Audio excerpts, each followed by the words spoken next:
سبحان الله، قاع البحر ملتهب. هذه الصورة أو هذا فيديو صور حديثا من أعماق المحيط الهادئ على عمق 11,000 متر، يعني 11 كيلو متر.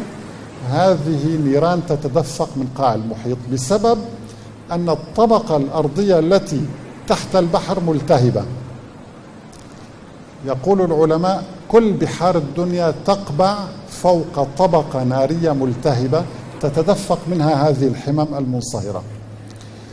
العجيب أن العلماء اكتشفوا أن تحت هذه الطبقة النارية الملتهبة هناك بحر آخر في أعماق الأرض على عمق من 400 إلى 600 كيلومتر.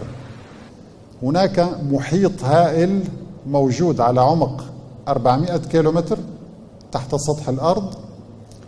هذا المحيط يحوي كمية من الماء 3 أضعاف بحار الدنيا، 3 أضعاف. سبحان الله.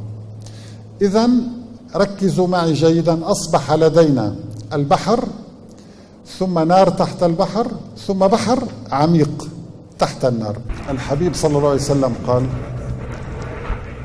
يا عبد الله لا تركب البحر إلا حاجا أو معتمرا أو غازيا في سبيل الله، فإن تحت البحر نارا، دققوا معي، تحت البحر نارا وتحت النار بحرا.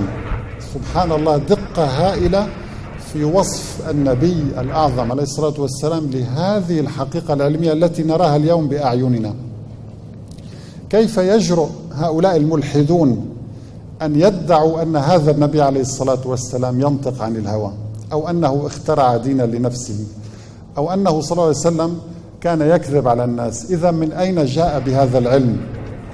فإن تحت البحر نارا وتحت النار بحرا، صلى الله عليه وسلم.